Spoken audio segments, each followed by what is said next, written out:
Bom dia, boa noite, boa tarde a todos que se inscreveram no meu canal.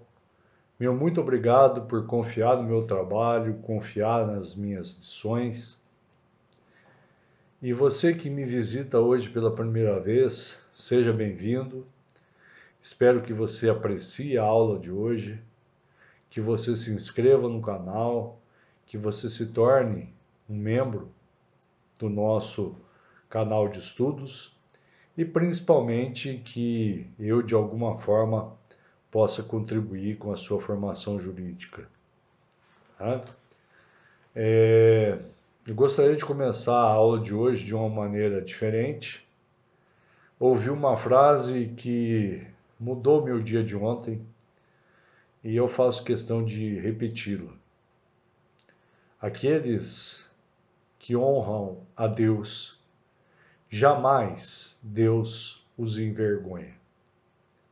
E ontem eu tive a prova viva disso, e Deus honra a sua palavra e acabou me honrando com uma coisa que eu pedi a Ele. O tema da aula de hoje é um tema que frequentemente é pedido na segunda fase do exame da ordem. Nós vamos falar da parte teórica, porque na semana que vem eu estou pensando como eu vou fazer, mas a partir da semana que vem eu vou começar a usar o canal também para ensinar, a fazer petições. Sei que muitos colegas ainda jovens, na advocacia, muitas vezes ficam perdidos na hora de peticionar.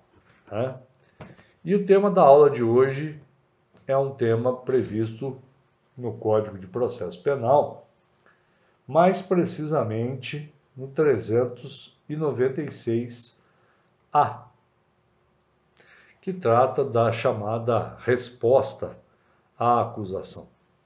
Eu vou tecer os meus comentários, vou falar sobre a resposta à acusação e, evidentemente, como vocês já me conhecem, eu vou citar algumas doutrinas, algumas jurisprudências ou questões polêmicas para que todos fiquem por dentro, dessas novidades.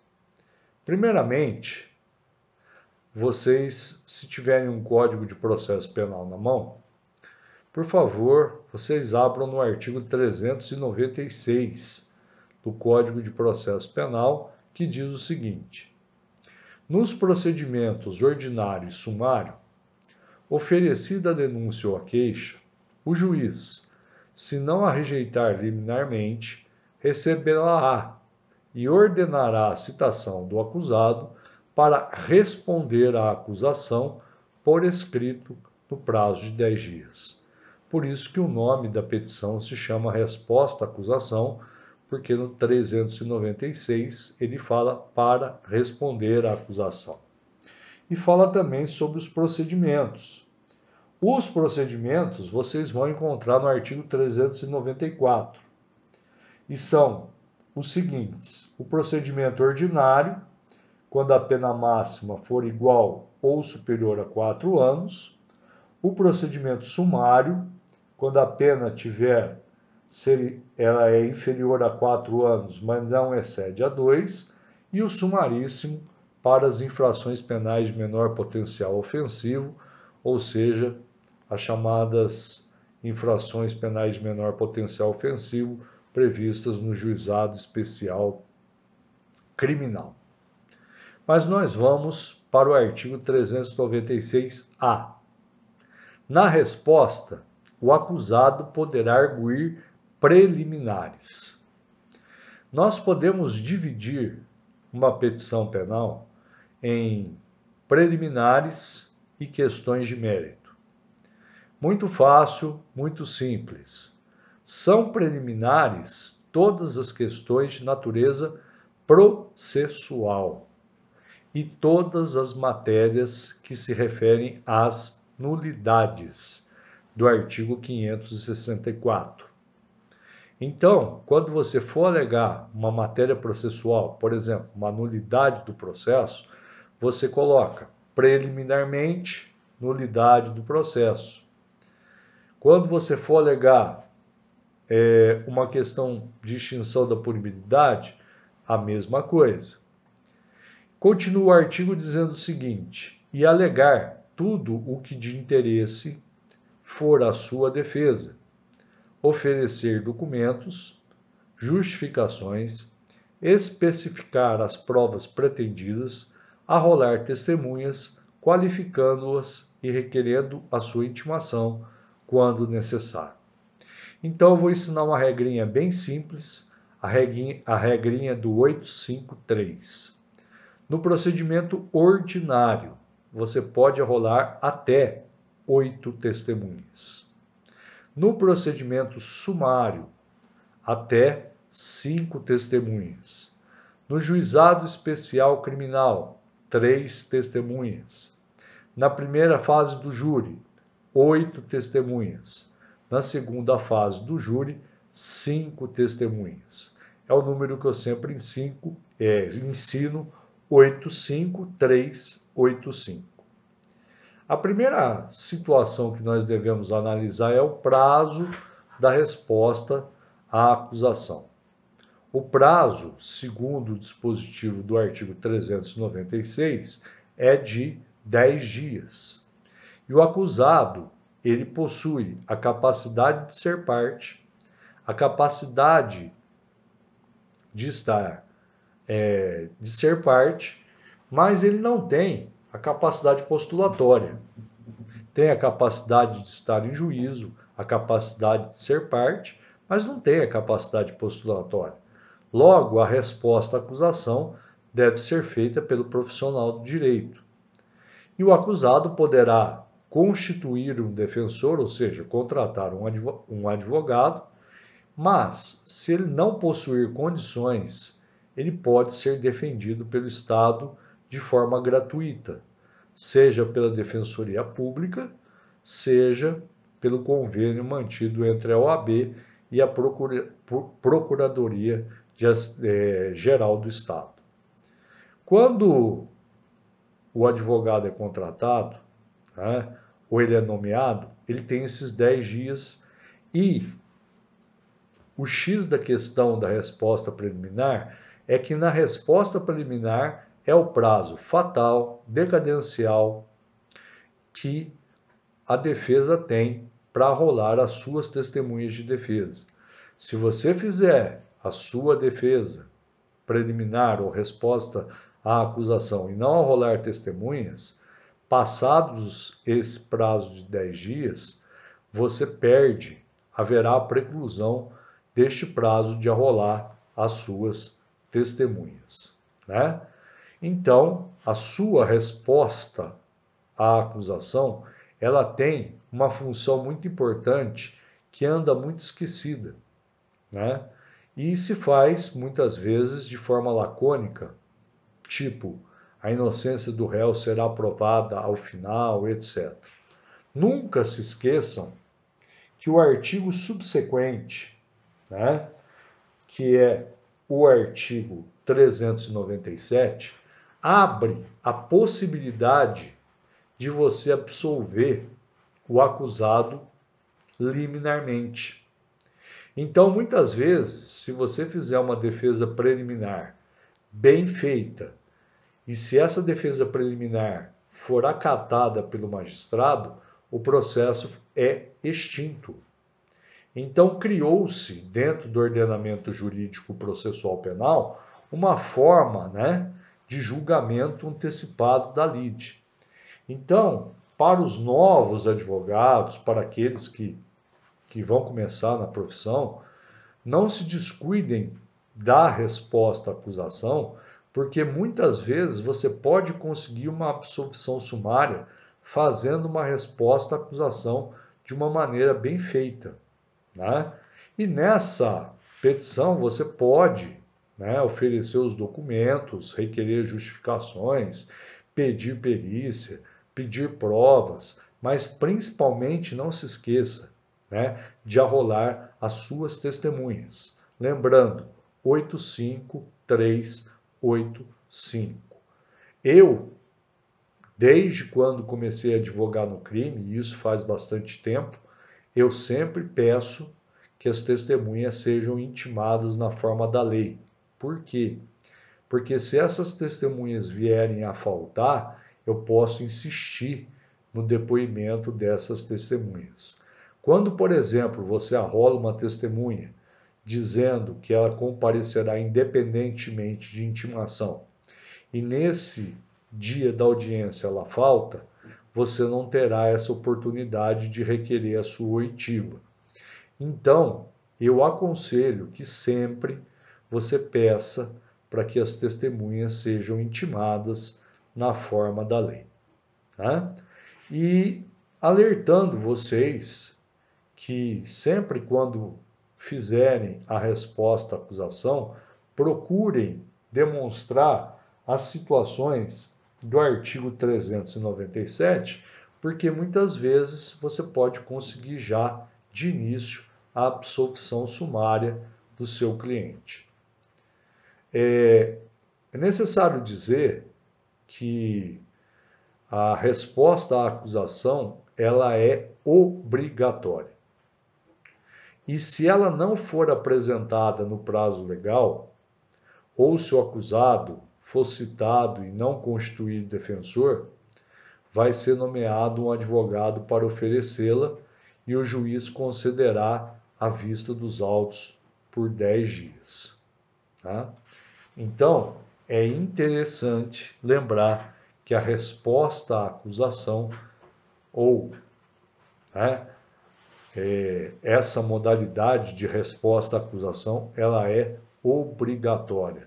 Essa questão da obrigatoriedade está no parágrafo 2º do artigo 396-A. Então, o réu, na resposta à acusação, ele vai apresentar toda a matéria de defesa, vai produzir as suas alegações e vai requerer, né, a oitiva das testemunhas. Então, se o juiz não rejeitar a denúncia apresentada pelo Ministério Público, procede-se à citação do acusado. E como eu disse, você pode alegar preliminares, você pode alegar matérias de mérito, mas não se esqueça nunca de arrolar as suas testemunhas. Né? Uma outra questão que é interessante é a questão do prazo de 10 dias. Né? Então, muita gente confunde o prazo do processo penal com o prazo do processo civil.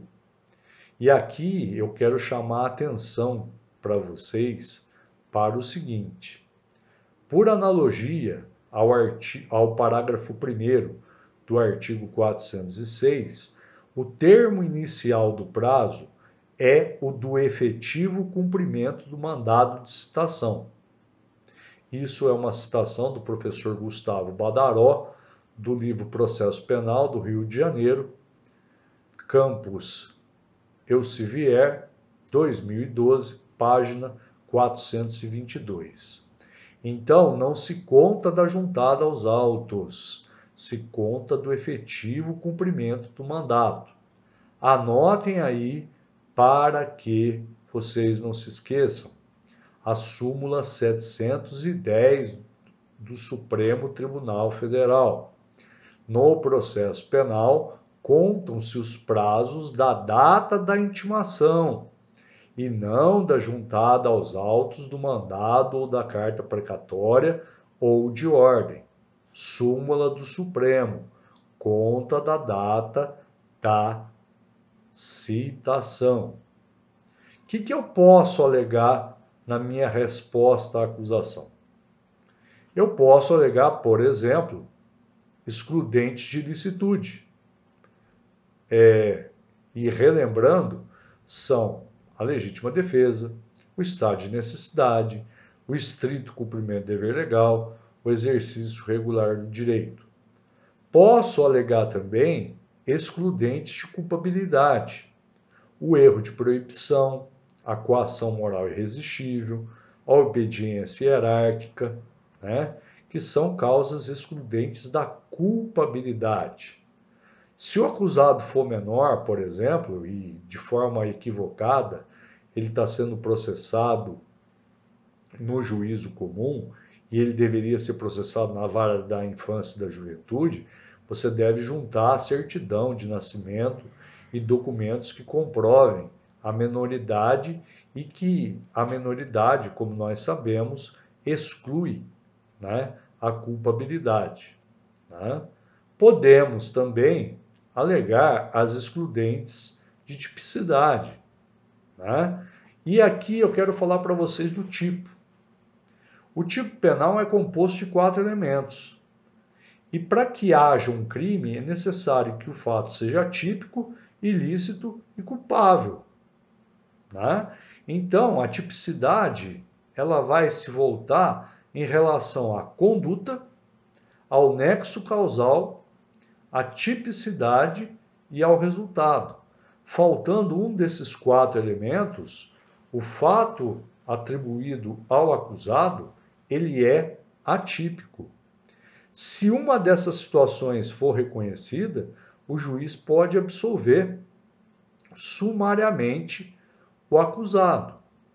Então, nós podemos também alegar a coação moral irresistível, a obediência hierárquica, o chamado erro de proibição, a embriaguez acidental, né?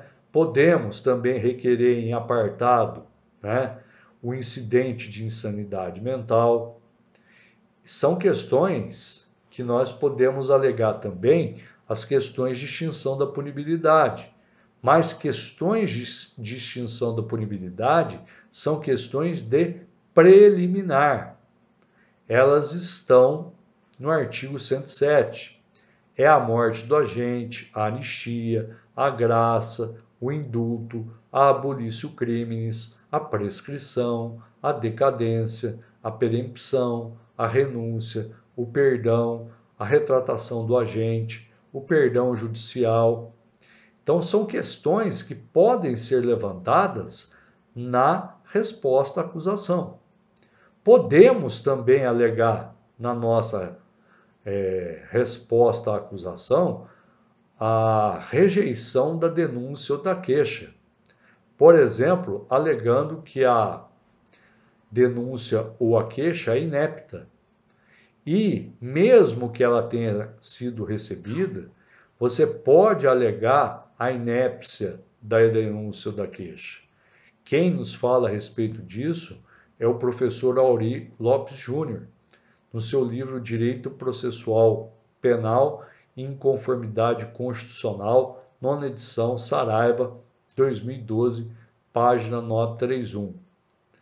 Não existe preclusão pro judicato, ou seja, nada impede que o juiz desconstitua o seu ato e a seguir pratique aquele juridicamente mais adequado. Ou seja, você pode também requerer a rejeição da denúncia com fundamento na questão ou nas hipóteses do artigo 395. A inépcia da inicial, a falta de pressuposto ou condição para o exercício da ação penal, quando falta justa causa para a ação penal, são motivos que você pode alegar para que o juiz julgue inepta a petição inicial, rejeite a petição inicial do Ministério Público e, assim sendo, absolva sumariamente o acusado. Mas, e se eu não tiver nada para alegar? Você pode usar fórmulas genéricas. Por exemplo, o réu é inocente e isto será provado durante a instrução criminal, ou a defesa se reserva no direito de apresentar as teses defensivas no momento oportuno, ou a inocência do réu será provada ao final, no curso, depois do curso da instrução criminal. Né? Uma questão interessante são as exceções. As exceções, elas estão previstas no artigo 95 do Código de Processo Penal. Então, nós temos a exceção de suspeição, a exceção de legitimidade de parte, a exceção de coisa julgada, a exceção de litispendência e a exceção de ilegitimidade de parte. As exceções, elas são classificadas em dilatórias, e as dilatórias são a ilegitimidade de parte, a suspeição e a incompetência, e as chamadas exceções dilatórias são essas que eu acabei de dizer para vocês, e as exceções peremptórias são aquelas que põem fim ao processo, são as chamadas coisa julgada e a litispendência. Mas, no caso das exceções, você deve apresentar de forma separada. Cuidado com a terminologia, né? Sempre use acusado, sempre use réu, nunca coloque o nome próprio. Fernando foi acusado. Não, use o termo técnico. A defesa preliminar, ela deve ser apreciada pelo juiz. A resposta à acusação exige que o juiz aprecie o que foi alegado pela defesa na sua resposta à acusação. Se ele não fizer isso, ou se ele fizer de forma lacônica, pode ser requerida a nulidade dessa decisão. Nós fomos buscar na jurisprudência e houve uma decisão do Tribunal de Justiça de São Paulo, no processo 2021-00-100-2312, em que foi decidido o seguinte: consta dos autos que, após a resposta à acusação, o juízo de primeiro grau apenas manteve o recebimento da denúncia, dizendo que os acusados não trouxeram subsídios suficientes para a absolvição sumária. Na decisão, o magistrado também afirmou que os argumentos da defesa se confundiam com o mérito e seriam apreciados em momento oportuno após a dilação probatória. O desembargador Paulo Rossi reconheceu a nulidade dessa decisão, destacando que o magistrado não analisou, ainda que minimamente, as teses que eventualmente embasariam uma absolvição sumária dos acusados e se limitou a afastar a inépcia da denúncia, designando a instrução, debates e julgamento, bem como determinando providências de parte. Diz ele: a decisão que recebe a denúncia, CPP 396, e aquela que analisa a resposta à acusação, CPP 397, não demandam motivação exauriente, considerando a natureza interlocutória de tais manifestações judiciais, sob pena de indevida antecipação do juízo de mérito, que somente poderá ser proferido após o desfecho da instrução criminal com a observância do contraditório, lembrou o relator. O prejuízo, diz ele, consiste no fato de que, caso eventualmente acolhidas as teses lançadas na resposta à acusação, haveria a possibilidade de absolvição sumária. Portanto, ainda que não fosse o caso de acolhimento das alegações, estas deveriam ser apreciadas e afastadas com fundamentação suficiente, mesmo que de forma concisa.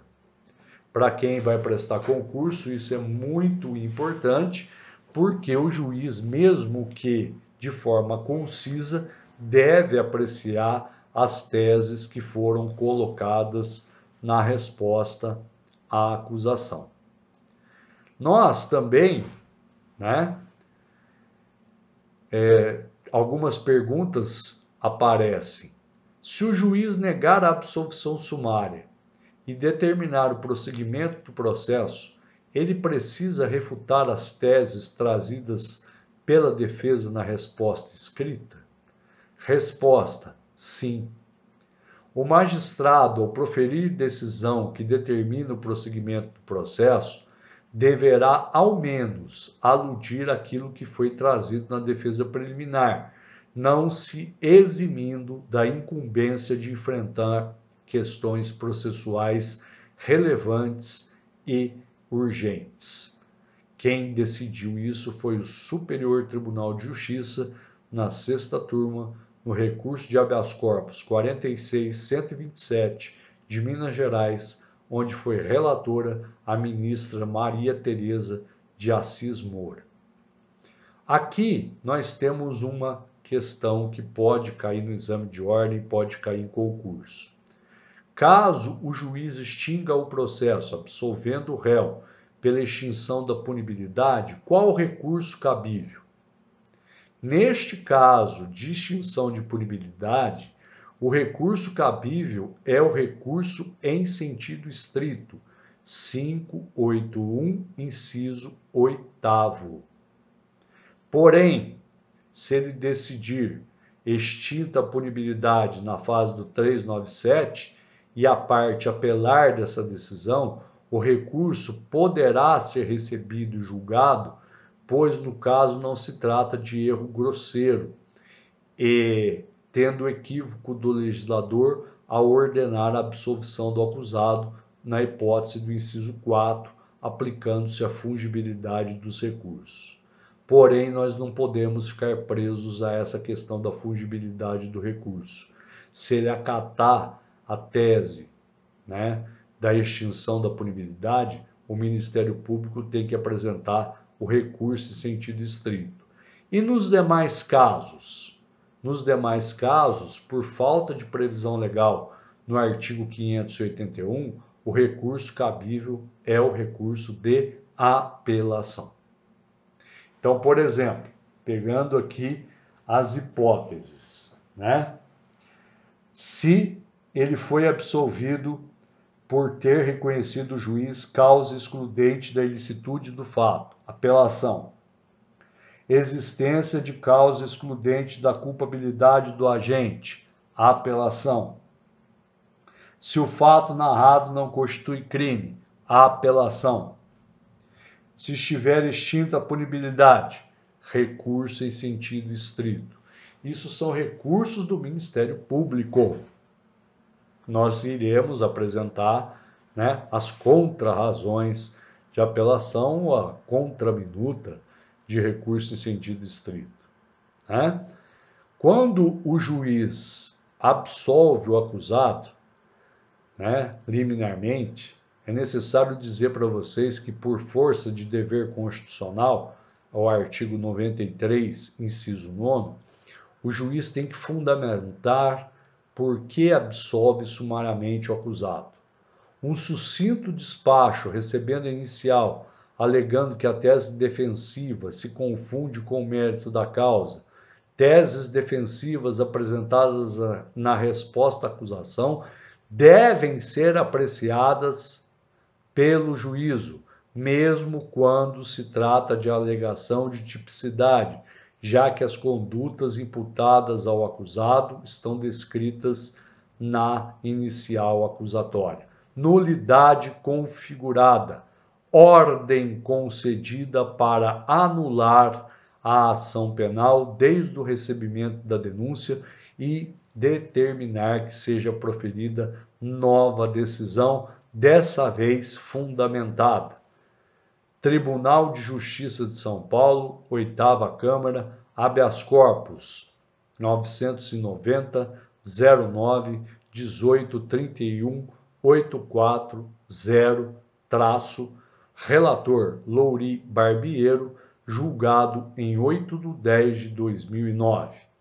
Ainda sobre a obrigatoriedade do juiz em apreciar as teses que foram apresentadas pela defesa na sua resposta à acusação, nós temos o seguinte julgado. A Lei 11.719, de 20 de junho de 2008, criou a hipótese de absolvição sumária, que admite o reconhecimento da insignificância, seja como excludente de ilicitude, seja como atipicidade. Como fase processual nova, somente pode incidir sobre os feitos após a sua vigência, princípio da imediatidade, o que se verifica no caso presentes, considerada a vacatio legis e a data que foi proferida a decisão. A segurança jurídica da decisão esperada recomenda o prestigiamento dos precedentes, especialmente da Suprema Corte, a dar solução definitiva em tema de tipicidade na via do habeas corpus.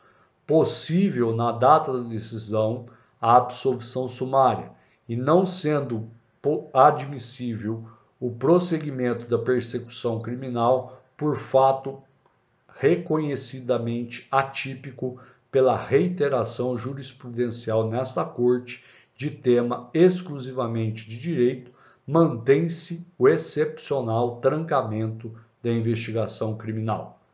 Tribunal Regional Federal, 4ª Região, recurso número 2008-72-1100-622-1, 7ª turma, desembargador federal Nefe Cordeiro, julgado em 17/2/2009 e publicado no dia 4/3/2009.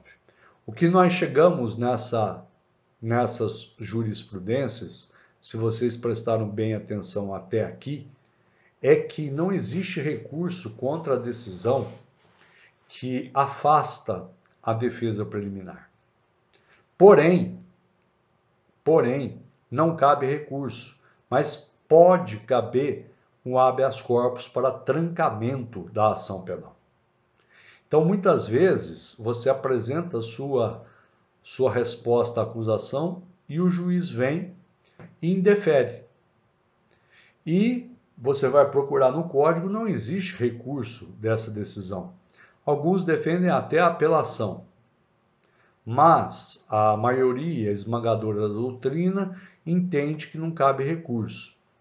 Mas já é pacificado que, em certos casos, você pode ingressar com habeas corpus visando o trancamento da ação penal. Principalmente como nesse caso que eu citei para vocês, que o fato foi atípico. Vejam outro julgado.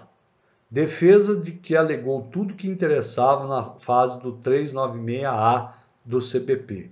Direito à apreciação fundamentada das preliminares e matérias arguídas em sede de resposta à denúncia. Resposta que exige do magistrado decisão complexa e fundamentada. Decisão que não explicitou os motivos da rejeição do pedido de absolvição sumária, nulidade, ordem concedida. Tribunal de Justiça de São Paulo, 14ª Câmara, HC 990-09, 123605, relator Hermann Herschmann, julgado em 13/8/2009. O que chegamos à conclusão de que cabe habeas corpus contra a decisão que rejeita a resposta à acusação. Encontrei também, para preparar essa aula, um habeas corpus que foi impetrado e foi julgado favorável ao acusado. Esse habeas corpus ele foi impetrado no Superior Tribunal de Justiça e a alegação desse habeas corpus é de que o juiz de primeiro grau não fundamentou concretamente o motivo do recebimento da denúncia ao afastar as teses da defesa. No habeas corpus, a defesa também apontou a falta de justa causa para o exercício da ação penal, tendo em vista a ausência dos elementos mínimos de autoria, comissiva ou omissiva, imprópria, não se sabe, do denunciado no ilícito imputável. No julgamento desse habeas corpus, o STJ entendeu que a decisão que rejeita a absolvição sumária deve ser fundamentada, ainda que de forma concisa, e deve apreciar as teses relevantes e urgentes quando apresentadas na resposta à acusação, e se não for ao caso, ao menos proferindo ou se referindo aos pontos aventados pela defesa para então fundamentar a necessidade de dilação probatória. Na hipótese dos autos, o juiz de primeira instância, ao proferir a decisão, sequer mencionou os pontos suscitados na resposta à acusação, limitando-se a ratificar a decisão que recebeu a denúncia. E assim, a decisão que negou a absolvição sumária foi negada sem mencionar qualquer fato levantado pela defesa.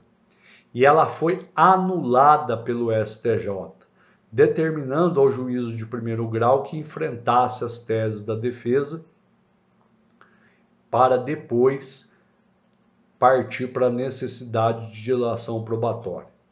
Ou seja, quando o juiz não apreciar os fatos alegados pela defesa na sua resposta à acusação, cabe um habeas corpus alegando a ausência de motivação ou enfrentamento das teses levantadas na resposta à acusação. Esse precedente vocês encontram no recurso de habeas corpus 46127 de Minas Gerais, onde foi relatora a ministra Maria Tereza de Assis Moura, na 6ª turma, julgado em 12 de 2 de 2015, um recurso ordinário em habeas corpus, um crime ambiental, uma denúncia, houve o recebimento, apresentação da resposta à acusação e designação de audiência, mas o juiz não se manifestou sobre as teses defensivas da resposta à acusação. O STJ entendeu que era uma questão processual relevante e anulou o processo, provendo o recurso. Então, é uma outra situação que nós enfrentamos. E essa decisão ganhou força em outro habeas corpus, que eu vou fazer questão de ler para vocês.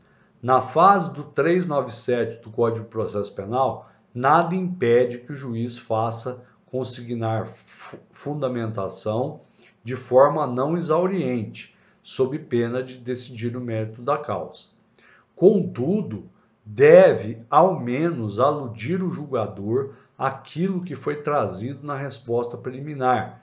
Incumbe-lhe enfrentar as questões processuais relevantes e urgentes e confirmar o aceite da exordial acusatória. Hipótese em que o magistrado ou a qual, após a defesa preliminar, limitou-se a afirmar que as matérias alegadas seriam defesas de mérito e a designar a audiência. Não fez menção acerca das teses elencadas no cerne da peça processual que seriam relevantes, inclusive pela alegação de absoluta falta da materialidade do crime, decorrente do laudo pericial inconclusivo. Recurso provido a fim de anular o processo a partir da segunda decisão de recebimento da denúncia, devendo outra ser proferida, apreciando-se a resposta preliminar. Julgado da 6ª turma do Superior Tribunal de Justiça, relator do habeas corpus foi o ministro Og Fernandes, no habeas corpus 23.28.42. O que retiramos aqui para finalizarmos essa nossa videoaula?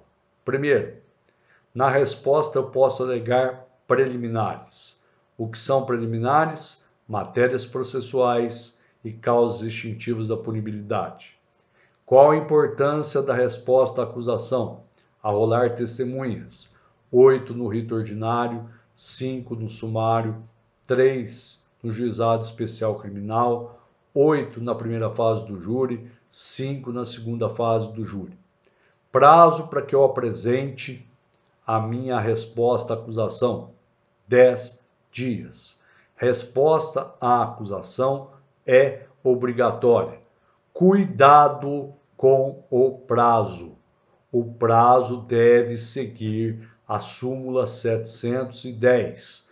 No processo penal, contam-se os prazos da data da intimação e não da juntada aos autos do mandado ou da carta precatória ou de ordem. O que eu posso alegar?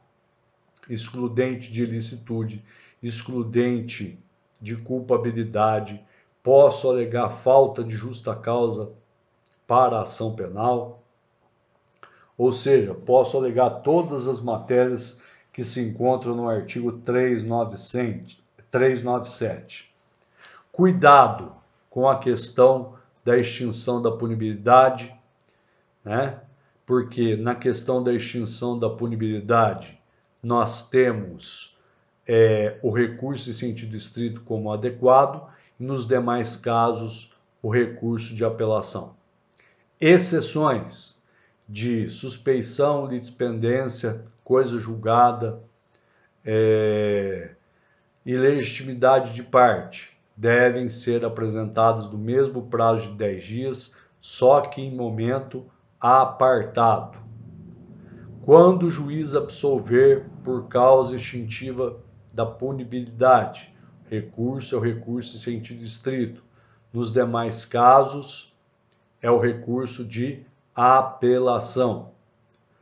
Apresentada a sua defesa preliminar, o juiz deve apreciar. Se ele não apreciar de maneira mesmo que concisa, cabe o habeas corpus. Não existe recurso contra a decisão que rejeita a defesa preliminar. Porém, se for o caso, você pode ingressar com o pedido de habeas corpus. Então, existem esses precedentes que eu citei para vocês, né? Espero que eu tenha contribuído de forma positiva, né, para a matéria em questão. E na hora que vocês forem estudar, leiam atentamente o 394, o 395, o 396, 396A e o 397. E não se esqueça, a resposta à acusação pode ser um grande passo para a extinção do processo, porque se é acatada, o juiz pode absolver sumariamente o acusado. Então são essas considerações que eu gostaria de fazer sobre a resposta à acusação. Muito obrigado, que Deus os abençoe, espero que vocês acompanhem. Depois nós vamos falar sobre os memoriais finais, o que alegar, e vamos começar de forma bem simples a trabalhar esses temas dentro do processo penal. Grande abraço a você, nunca se esqueça dessa frase: aquele que serve a Deus nunca, jamais, em nenhum momento será envergonhado. Grande beijo no coração de cada um de vocês. Fiquem com Deus e até o nosso próximo encontro.